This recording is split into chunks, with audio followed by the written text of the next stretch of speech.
Was റോഡിലൂടെ നടന്നു വരുന്ന സമയത്ത് ഒരു പെൺകുട്ടി അവന്റെ കൊടയിൽ വന്ന് കയറുന്നുണ്ട്. ആ ഒരു പെൺകുച്ചിനെ കണ്ടപാടെ അവൻക്ക് എന്തോ വല്ലാതെ ഇഷ്ടപ്പെടുന്നുണ്ട്. അവന്റെ ഹാർട്ട് ഒരു നിമിഷത്തേക്ക് നിന്നു പോവാണ്. അവള് പറഞ്ഞ സ്ഥലത്തേക്ക് കൊടയും കൊണ്ട് അവൻ അവളെ ഡ്രോപ്പ് ചെയ്ത് കൊടുക്കുന്നുണ്ട്. അവള് താങ്ക്സ് പറഞ്ഞു പോവാണ്. പക്ഷെ അവള് പോയതും അവന്റെ ഹാർട്ട് നിന്നതുകൊണ്ട് തന്നെ അവൻ അവിടെ കുഴഞ്ഞു വീഴാണ്. അവന്റെ ഫ്രണ്ട്സ് എല്ലാവരും കൂടി അവനെ ഹോസ്പിറ്റലിൽ എത്തിക്കുന്നുണ്ട്. ആ ഒരു സമയത്ത് ഡോക്ടർ പറയാണ് എന്ത് ഷോക്കാണ് അവനക്ക് കിട്ടിയതെന്ന് അറിയില്ല. ആ ഒരു പെൺകുച്ചിനെ കണ്ടതും അവന്റെ ഹാർട്ട് നിന്നുപോയി. അതുകൊണ്ടാണ് അവൻ കുഴഞ്ഞു വീണത്. ഒറ്റ പ്രാവശ്യം കണ്ടതോടുകൂടി ഹാർട്ട് തന്നെ നിന്ന് പോകണമെന്നുണ്ടെങ്കിൽ ആ ഒരു പെൺകുട്ടിയെ തനിക്ക് എത്രത്തോളം ഇഷ്ടപ്പെട്ടിട്ടുണ്ടാവണമെന്ന് വാസു ചിന്തിക്കുകയാണ്. പ്രണയിക്കുകയാണെങ്കിൽ അവളെ മാത്രമേ പ്രണയിക്കുമെന്ന് അവനും വിചാരിക്കുന്നുണ്ട്. ആക്ച്വലി ഇത് 2040 കാലഘട്ടമാണ്. എന്നിട്ട് പോലും വാസിന്റെ കയ്യിൽ ഒരു ഫോൺ ഉണ്ടായിരുന്നില്ല. അവൻ ഫോൺ യൂസ് ചെയ്യാറുണ്ടായിരുന്നില്ല. കാരണം അവന്റെ അച്ഛന് ഫോൺ യൂസ് ചെയ്യുന്നതൊന്നും ഇഷ്ടമല്ല. ഈ അച്ഛന് വാസല്ലാതെ വേറൊരു മകളും കൂടി ഉണ്ടായിരുന്നു. ആ ഒരു മകള് ഭയങ്കര ഇൻട്രോവേർട്ട് ആണ്. സ്കൂളിലൊന്നും അവൾ അങ്ങനെ ആരോടും സംസാരിക്കില്ലായിരുന്നു. അങ്ങനെ ഈ ഒരു സോഷ്യൽ മീഡിയ ഒക്കെ തിളങ്ങി നിൽക്കുന്ന സമയത്ത് അവൾ ഓൺലൈനിൽ വീഡിയോ പോസ്റ്റ് ചെയ്യാനായിട്ട് തുടങ്ങാണ്. അതുകൊണ്ട് തന്നെ എല്ലാവരും ഇവളുടെ വീഡിയോസ് ഒക്കെ ലൈക്ക് ചെയ്യുകയും ഷെയർ ചെയ്യുകയും കമന്റ് ഒക്കെ ചെയ്ത്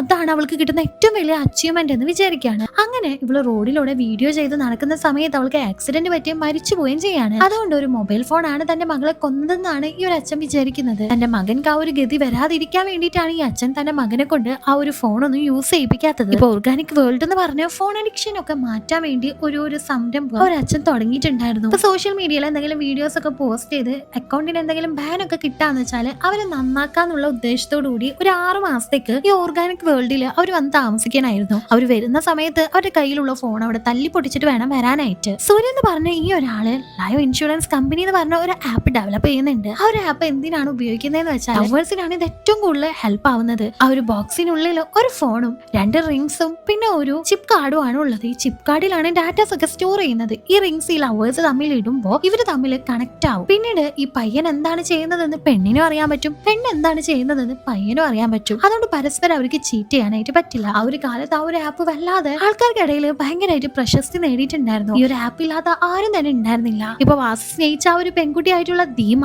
ഈ ഒരു ആപ്പിന് വലിയൊരു അഡിക്ഷൻ ആയിട്ടുള്ള പെണ്ണായിരുന്നു. ഈ ഒരു ആപ്പിന് മാത്രമേ തനിക്ക് പെർഫെക്റ്റ് ആയിട്ടുള്ള ഒരു കപ്പിളിനെ കൊണ്ടുതരാനായിട്ട് പറ്റൂ എന്നാണ് അവള് വിചാരിക്കുന്നത്. പക്ഷെ നമ്മുടെ വാസുവിനാണെങ്കിലോ ഫോൺ പോലും ഉണ്ടായിരുന്നില്ല. പക്ഷെ ഒരു ട്വിസ്റ്റ് എന്താന്ന് വെച്ചാല് ഈ ആപ്പിന് വോയിസ് കൊടുക്കുന്നത് ആരാന്നറിയോ? നമ്മളുടെ ഹീറോ ആയിട്ടുള്ള വാസ് തന്നെയായിരുന്നു. ഇവന്റെ വോയിസ് ആണ് ഇപ്പൊ ഈ ഒരു ആപ്പിലൂടെ ഈ നാട് മൊത്തമായിട്ട് കേട്ടോണ്ടിരിക്കുന്നത്. വാസും അവൻ ആ ഒരു റെക്കോർഡ് ചെയ്ത് തന്നെ പൈസ വാങ്ങാനായിട്ട് ഈ സൂര്യന്റെ കമ്പനിയിലേക്ക് പോകുന്നുണ്ട്. സൂര്യൻ ആ സമയം അവന്റെ കയ്യിൽ ഫോൺ ഇല്ലാന്നും ലൈക്ക് ആപ്പ് അവന് യൂസ് ചെയ്യുന്നില്ല എന്ന് പറഞ്ഞിട്ട് വല്ലാതെ ദേഷ്യപ്പെടുന്നുണ്ട്. അവന്റെ അടുത്തുള്ള ആ ഒരു റോബോട്ട്സിനോടൊക്കെ ഇവൻ എന്തെങ്കിലും ഈ ഒരു ആപ്പ് യൂസ് ചെയ്യാന്ന് വെച്ചാല് ഇൻഫർമേഷൻ കൊടുക്കണം എന്നെല്ലാം പറയാണ്. പിന്നീട് വാസു ഈ ഒരു ആപ്പ് യൂസ് ചെയ്തോ ഈ ഒരു ആപ്പ് കാരണം അവന്റെ ജീവിതത്തിൽ എന്താണ് സംഭവിച്ചതെന്നൊക്കെ അറിയാൻ വേണ്ടിയിട്ട് ഈ ഒരു മൂവിയുടെ ഫുൾ പാർട്ട് കാണാൻ താഴെയുള്ള പ്ലേ ബട്ടൺ ഒന്ന് ക്ലിക്ക് ചെയ്താൽ മതി.